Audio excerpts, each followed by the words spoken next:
जय हिंद। स्वागत है आपका एमए गुरुकुल में। आज जो हम बात करने वाले हैं बड़ा ही बेहतरीन सा टॉपिक है, जो उत्तर प्रदेश पुलिस में आने की यानी कि 30 और 31 जो शिफ्ट रह गई हैं, 4 शिफ्टों में कहीं ना कहीं आपको ये प्रश्न इसमें से देखने को मिलने वाला है, जिसका नाम है आईपीआर। आईपीआर किसे कहते हैं? आईपीआर इंटेलेक्चुअल प्रॉपर्टी राइट्स, जो बौद्धिक संपदा अधिकार होते हैं। तो मुझे ऐसा लग रहा है कि आने वाली शिफ्ट में आपको यहां से एक क्वेश्चन 101% देखने को मिलने वाला है। तो 25 तारीख तक का जो शिफ्ट हुआ, ठीक है, उसके बाद 30 और 31 का जो शिफ्ट है उसमें आपको क्वेश्चन देखने को जरूर मिलेगा। 25 की सेकंड शिफ्ट में एक क्वेश्चन यहां से देखने को मिला है, ठीक है। तो आशा करूंगा कि आप इसको 30 और 31 के लिए जरूर तैयार अच्छे से कर लेंगे। चलिए बात करते हैं बौद्धिक संपदा अधिकार की। आखिर ये होता क्या है, ठीक है। इंटेलेक्चुअल प्रॉपर्टी राइट्स होते क्या हैं, ठीक है। आपको सबसे पहला काम क्या करना है इसमें? आईपीआर की फुल फॉर्म को ध्यान में रखना है। आईपीआर की फुल फॉर्म क्या है? इंटेलेक्चुअल प्रॉपर्टी राइट, जिसको हिंदी में बौद्धिक संपदा अधिकार कहते हैं। बौद्धिक संपदा अधिकार कहते हैं, ठीक है। अगर मैं इसकी बात करता हूं तो बौद्धिक संपदा अधिकार होते क्या हैं? तो ऐसे बौद्धिक संपदा ऐसे अधिकार होते हैं जो किसी व्यक्ति या कंपनी को दिए जाते हैं जिससे नवाचार का सम्मान हो सके। यानी कि किसी व्यक्ति के दिमाग में कोई नई चीज आई और उसने उसको दिखाया, यानी कि उसको रख दिया या बनाया। अब उसको क्या कहते हैं? उसको कहते हैं बौद्धिक संपदा, यानी कि दिमाग से उपजी संपदा, ठीक है। तो क्या हो सके? उसका उस नवाचार का सम्मान हो सके, व्यक्ति और कंपनी को उस चीज का क्या मिल सके? लाभ मिल सके। और कैसा लाभ मिल सके? आर्थिक लाभ मिल सके, ताकि उसको बेच करके वो कंपनी या वो व्यक्ति कुछ मुनाफा कमा सके, ताकि उसकी पायरेसी ना हो पाए, ठीक है।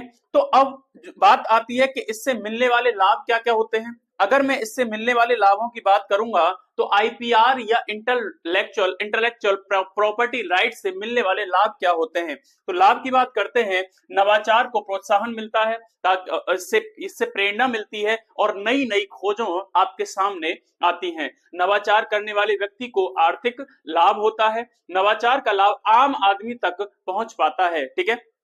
तो होता क्या है कि जब इंटेलेक्चुअल प्रॉपर्टी राइट मिल जाता है तो क्या होता है? नवाचार का लाभ आम आदमी तक पहुंच पाता है, तकनीक का वितरण दूर दूर तक होता है, ठीक है। इससे अन्य नवाचार करने वालों को प्रोत्साहन मिलता है, प्रेरणा मिलती है। तो हो सकता है कि इनमें से कौन सा लाभ नहीं है, आपको दे करके ये क्वेश्चन पूछा जा सकता है, ठीक है। सभी तरीकों से आप क्या रहिएगा? तैयार रहिएगा।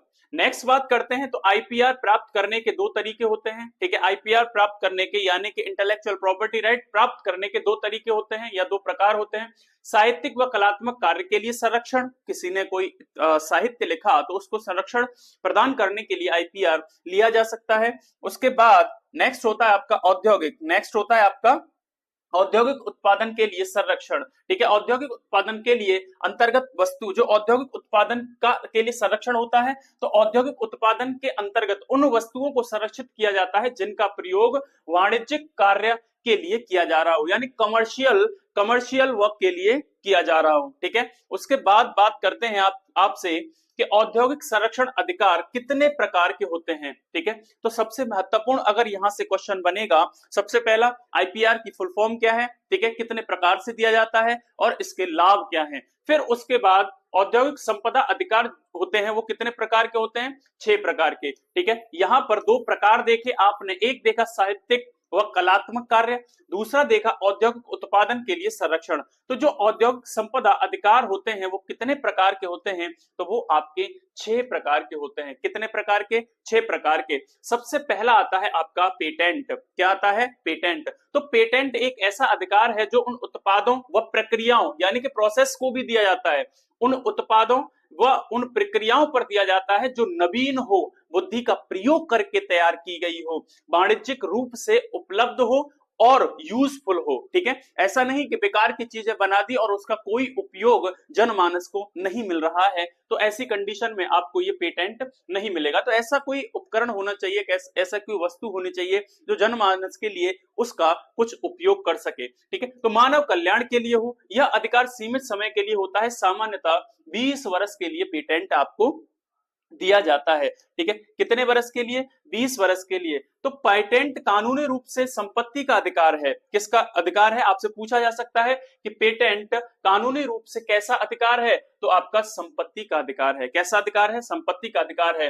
तो इसे क्या क्या कर सकते हैं? इसे बेचा जा सकता है, लाइसेंस पर उठाया जा सकता है, गिफ्ट किया जा सकता है और उत्तराधिकार में दिया जा सकता है। ठीक है, जैसे अगर किसी ने किसी चीज का पेटेंट कराया तो वो अपने बच्चे को भी उसको दे सकता है और वो उसको एज इट इज पेटेंट के रूप में रख सकता है। ठीक है, गिफ्ट किया जा सकता है उत्तराधिकार में, लाइसेंस में, और उसको बेच भी सकता है। ठीक है, अगर मैं दूसरे की बात करता हूं, एक हो गया पेटेंट, दूसरा होता है आपका ट्रेडमार्क।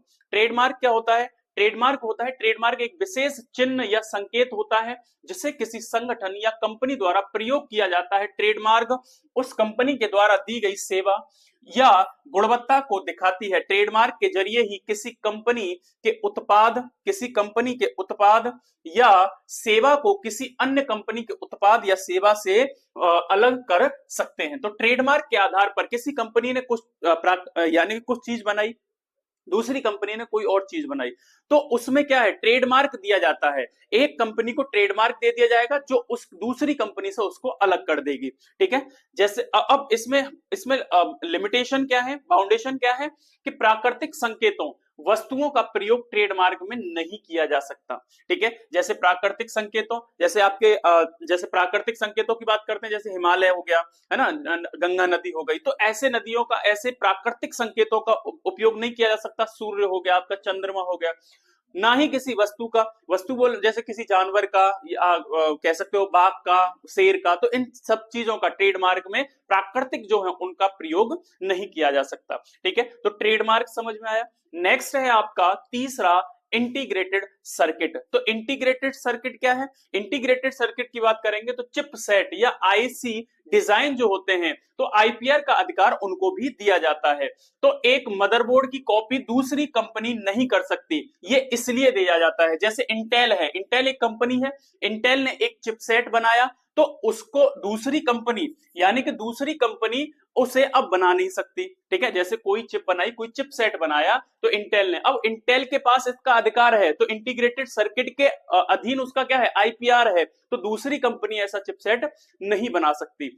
ठीक है, अगर चौथे की बात करते हैं तो चौथा है आपका औद्योगिक डिजाइन। औद्योगिक डिजाइन क्या है? ठीक है, आईपीआर के अंतर्गत औद्योगिक डिजाइन क्या है? किसी उत्पाद को उसकी आकृति, अलंकरण, विन्यास या प्रतिरूप के आधार पर पहचानना औद्योगिक डिजाइन है। जैसे प्रत्येक कार का डिजाइन कैसा होता है? अलग अलग होता है। ठीक है, आपने देखा होगा तमाम तरह की कार की कंपनियां हैं, लेकिन कंपनियों का प्रत्येक डिजाइन कैसा है? अलग अलग है। वो किस लिए है? क्योंकि औद्योगिक डिजाइन का उनके पास आईपीआर है। ठीक है, नेक्स्ट की बात करते हैं, अगर पांचवें की बात करूं तो भौगोलिक संकेतक आता है, जिसको जियोग्राफिकल इंडिकेशन बोलते हैं या उसको जीआई बोलते हैं। इसको क्या बोलते हैं? जीआई। ठीक है, जियोग्राफिकल इंडिकेशन, जब किसी वस्तु को उसकी भौगोलिक अवस्थिति के आधार पर, किसके आधार पर? भौगोलिक अवस्थिति के आधार पर पहचाना जाता है और उसकी गुणवत्ता सुनिश्चित मानी जाती है। इसका लाभ भी स्थानीय समुदाय को मिलना चाहिए, इसीलिए क्या दिया जाता है? तो जीआई अधिकार दिया जाता है। ठीक है, ताकि वहां क्या होगा, अगर किसी को मिलेगा या जिसको जीआई टैग कहते हैं, तो क्या होगा? वो स्पेशलाइज्ड हो जाएगी उस भौगोलिक दशाओं के लिए और वहां पर रह रहे स्थानीय समुदायों के लिए। तो वहां पर पर्यटक, ठीक है, और उसको खरीदने वाले लोग बहुत ज्यादा संख्या में वहां पर पहुंचेंगे। तो आईपीआर का प्रकार पांचवा कौन सा है? आपका भौगोलिक संकेतक होता है। अगर मैं छठवें की बात करता हूं, ठीक है, अगर मैं जीआई टैग की बात करूं यहीं पे, तो ये कितने 10 साल के लिए होता है। ठीक है, प्राकृतिक व निर्मित दोनों वस्तुओं के लिए होता है, यानी कि मानव निर्मित वस्तुएं हो, ठीक है, या प्राकृतिक कोई चीज हो, तो उसके लिए भी ये जीआई टैग मिलता है। ठीक है, नेक्स्ट की बात करता हूं तो छठवा है आपका ट्रेड सीक्रेट, व्यापार गोपनीयता। तो यह एक प्रक्रिया है। ये क्या है? यह एक प्रक्रिया या फॉर्मूला, सूचना आदि हो सकता है। कोई फॉर्मूला है, किसी कंपनी ने दवाई के लिए कोई फॉर्मूला तैयार किया, तो वो उसको भी ट्रेड सीक्रेट के अंतर्गत आईपीआर करा सकता है। ठीक है, तो जिसका प्रयोग करके किसी व्यवसाय को प्रतिस्पर्धा लाभ मिलता है, ऐसी गोपनीयता जानकारी को संरक्षण दिया जाता है। कोई केमिकल कंपनी थी, उसने कोई फॉर्मूला बनाया किसी जन साधारण के लिए, तो दूसरी कंपनी उस फॉर्मूले को ना यूज करे, तो इसके लिए आपका ट्रेड सीक्रेट, व्यापार गोपनीयता आईपीआर होता है। ठीक है। नेक्स्ट बात करता हूं तो आपका कॉपीराइट आता है, जो आपका औद्योगिक पद था ये 6 था। उसके बाद साहित्यिक और कलात्मक पर आपका कॉपीराइट होता है, ठीक है, कॉपीराइट आईपीआर होता है। तो ये साहित्यिक और कलात्मक अधिकार के अंतर्गत कॉपीराइट प्रदान किया जाता है। यह अधिकार एक विशेष प्रकार का अधिकार है जो किसी कलाकृति छापने, प्रदर्शित करने, पुनरावृत्ति करने आदि के खिलाफ दिया जाता है। यानी कि मान लीजिए मैंने कोई पुस्तक लिखी, यानी कि मैंने कोई साहित्य गढ़ा,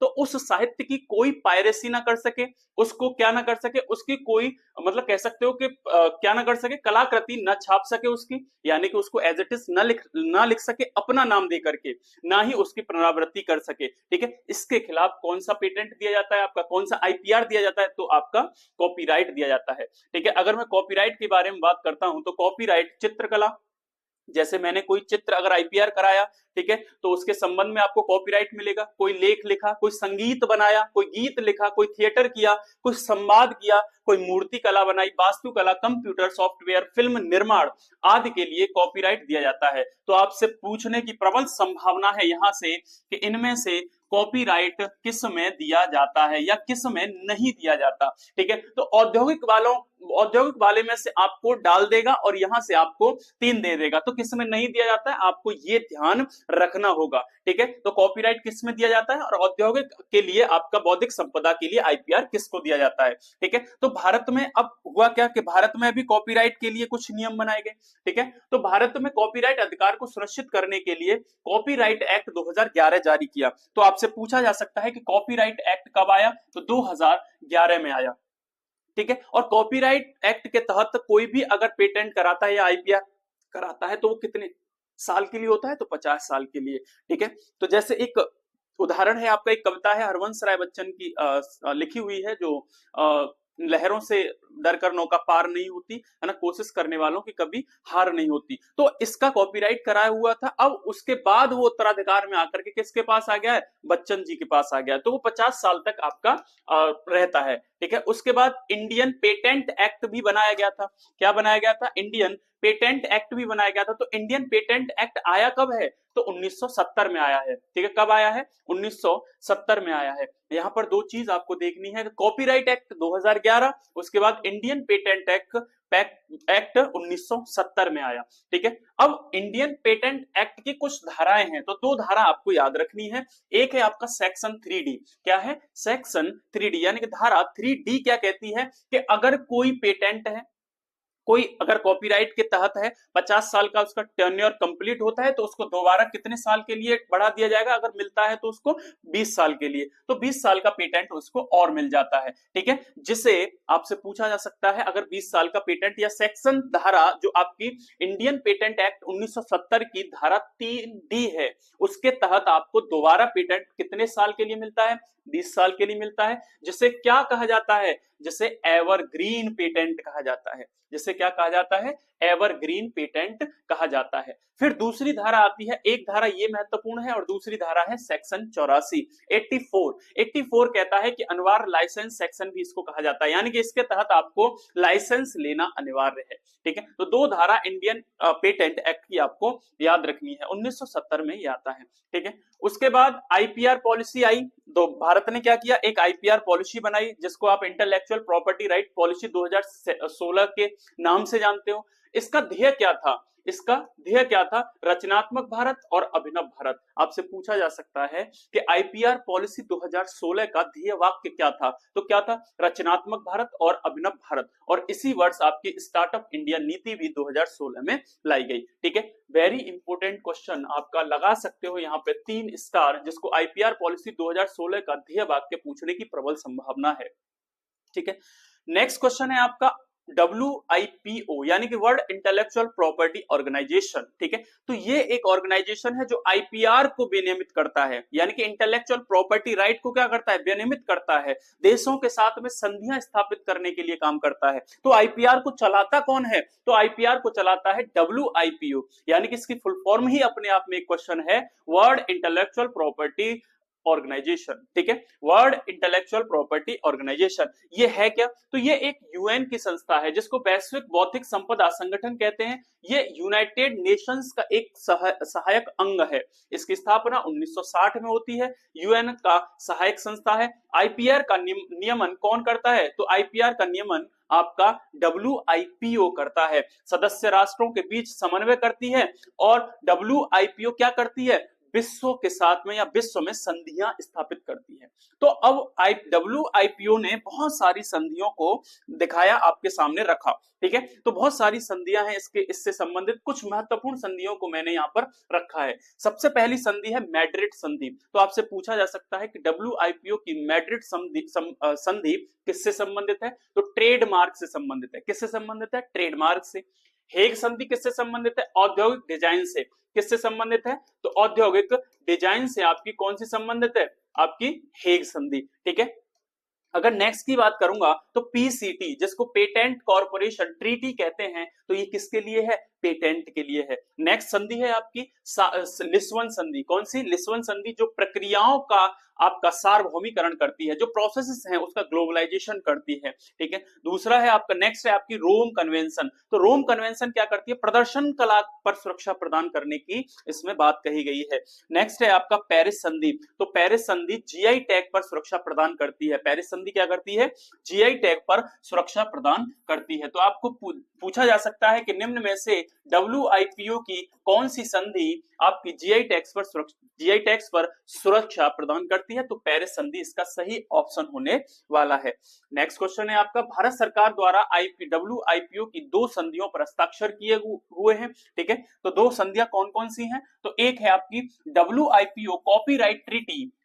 WIPO कॉपीराइट ट्रीटी पर आपका हस्ताक्षर किया हुआ है। और एक संधि है आपकी WIPO performance and phonograms treaty, जिसको आप WPPT, ठीक है, और इसको WCT। आपसे क्वेश्चन फुल फॉर्म का आपसे दो पूछा जा रहा है। पिछली हुई 6 शिफ्टों में लगभग 12 क्वेश्चन आपके फुल फॉर्म से पूछे गए हैं, और फुल फॉर्म ऐसी जो किसी न किसी ऑर्गेनाइजेशन से संबंधित है, ठीक है। तो आपको पूछा जा सकता है WIPO कॉपीराइट ट्रीटी की फुल फॉर्म, तो आपको WCT याद रखना है। WIPO performance and phonograms treaty. Phonograms क्या होता है? जो हम, जैसे कोई कंपोजर है या कोई संगीतकार है जो नया संगीत जो बनाता है, उसको फोनोग्राम्स कहते हैं। उसके पेटेंट को, उसकी बौद्धिक क्षमता को या उसके बौद्धिक नवाचार को सुरक्षा प्रदान करने के लिए ये फोनोग्राम ट्रीटी पर हस्ताक्षर भारत द्वारा किए हुए हैं। तो WIPO performance and phonogram treaty की फुल फॉर्म क्या होती है? इसका संक्षिप्त रूप क्या हो जाएगा? WPPT, ठीक है। तो आशा करूंगा कि आपको IPR जो मैंने संक्षिप्त में आपको समझाया, और यहीं से आपके उत्तर प्रदेश पुलिस री एग्जाम 2024 30 अगस्त और 31 अगस्त को लगा हुआ है। 4 शिफ्ट बाकी हैं अभी, उनमें आने की प्रबल संभावना है। तो इस वीडियो को ज्यादा से ज्यादा शेयर कीजिए और IPR से आने वाले क्वेश्चन को अपना मजबूत कीजिएगा, ठीक है। अगर सेशन अच्छा लगे तो लाइक, शेयर एंड चैनल को सब्सक्राइब कीजिएगा और ज्यादा से ज्यादा लोगों को भेजिएगा, ठीक है। आज के लिए इतना ही। जय हिंद। अगर आपको इस पीडीएफ का जो आपको ये पीडीएफ लगी हुई है, अगर ये आपको पीडीएफ चाहिए, ठीक है, तो इसके लिए आपको हमारा टेलीग्राम चैनल ज्वाइन करना पड़ेगा, जिसका लिंक मैं डिस्क्रिप्शन में डाल दूंगा, ठीक है। वहां से आप टेलीग्राम चैनल से जुड़ करके इस पीडीएफ को प्राप्त कर सकते हो और यहां से अपना क्वेश्चन सुनिश्चित कर सकते हो। चलिए मिलते हैं अगले सेशन में, जब तक के लिए जय हिंद।